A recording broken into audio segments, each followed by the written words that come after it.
Ah, tennis, the sport with a history so rich and old to make anyone think twice about ever changing any fundamental aspect of the game. We know how it goes. There are 3 court surfaces. Grass courts, commonly associated with olden tennis and still used professionally throughout Europe in the summer months. There are clay courts, the most widely used surface throughout the world with slight variance in color and texture. And of course, the tried and true hard courts, most likely found at your local park and high school due to the lack of maintenance needed for its use. It's all so simple. So what the hell is this?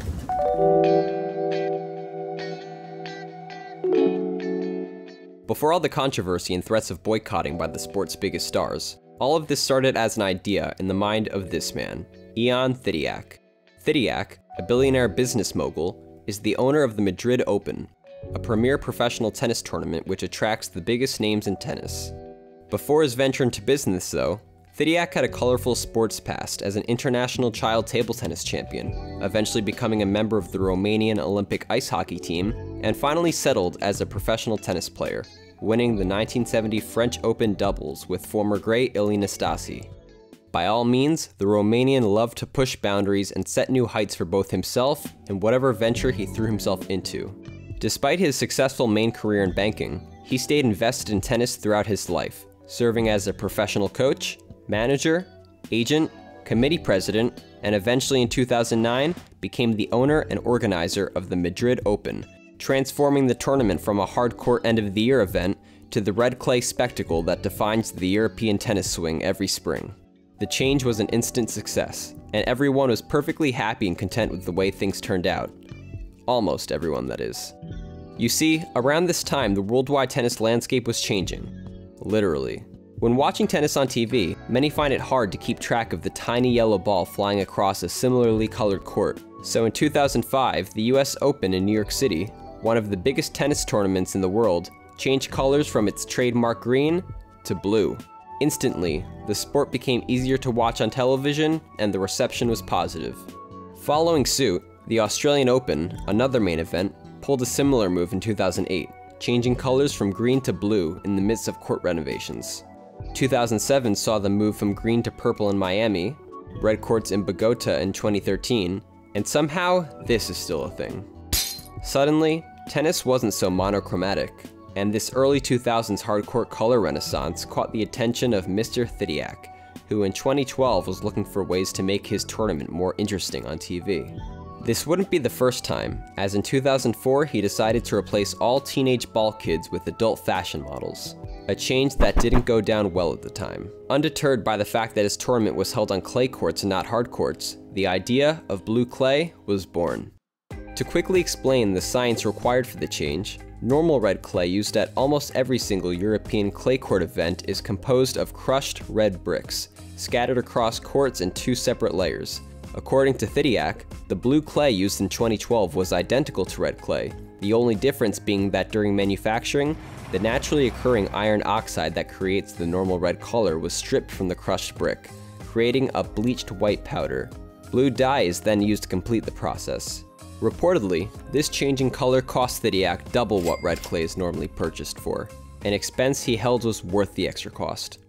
So, you have a positive shift in public perception towards colored tennis courts, a tournament willing to put down extra funds to create a better viewing experience for fans, and a billionaire tennis fanatic using his time and resources to make sure it all comes together.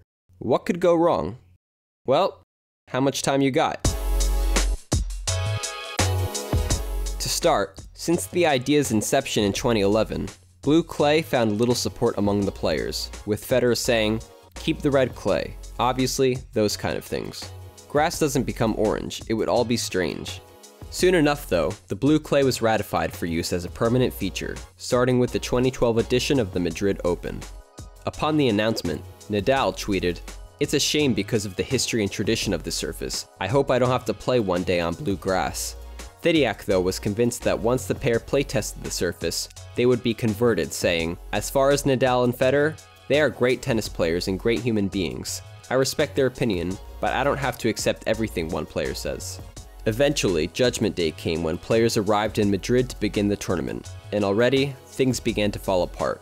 Despite the Madrid Open's popularity in recent years, One issue that had repeatedly dogged the tournament were its soft and uneven courts due to poorly installed drainage systems, allowing water to unevenly flow after rain and waterings. The blue clay suffered the exact same issues but with more severity, as a combination of heavy rain and heat waves prior to opening day all but baked the clay base into a surface that was much harder than it should have been. Adding to this, salt laid down on top of the courts to keep moisture away and retain color ended up crystallizing into an unbreakable film due to the extreme weather, making traction while sliding almost impossible and creating conditions similar to that of a slip and slide. This became extremely apparent after world number 2 Rafael Nadal's opening win, saying, "The surface doesn't feel comfortable. It's complicated, very slippery. It's difficult to keep your balance. I hope that next year they change it." Number 1 ranked Novak Djokovic shared the same thoughts after he dropped a set in his opening match, stating, "Not a single player, not a woman, not a man, I didn't hear anyone say, I like blue clay." The courts clearly favored offensive players such as Roger Federer, as those who stuck around the baseline and moved less found the issues much less apparent. This is a contradiction to what clay is normally known for, typically giving the advantage to defensive players whose game revolves around longer, slower points. Tempers rose to a fever pitch when Rafael Nadal and Novak Djokovic were knocked out in the third round and quarterfinals respectively, a stark departure from the previous year where they had faced off in the final. The semifinals on blue clay proved what many had already assumed. With 4 offensive, heavy-hitting baseliners making it to the Final Four, blue clay had fundamentally changed what made clay, clay. It wasn't just a color change, it was a change in how a tennis match had to be played to win. Even after Federer lifted the first and only blue clay trophy to probably ever exist, he still went on to say, "It is tough to move, but you just get on with it and try to make the best out of it." To the surprise of absolutely no one, weeks later the Association of Tennis Professionals, or ATP, banned blue clay for all 2013 events, a decision met with unanimous praise by all players and industry leaders. Nadal would go on to win the 2013's title on red clay, and he and Djokovic would eventually win 5 of the next 7 Madrid titles, while Federer has never made it to the finals since the year clay was blue. So, will we ever see blue clay again? Or any other strangely colored non-hardcourt surface? Tennis is no stranger to gimmicks and stunts designed to draw in viewers, and changing court color is no different. While I'm sure we'll witness some interesting changes to how tennis is played going forward, there's no doubt that many won't forget that fateful year Ion Thidiak had the balls to turn red clay blue.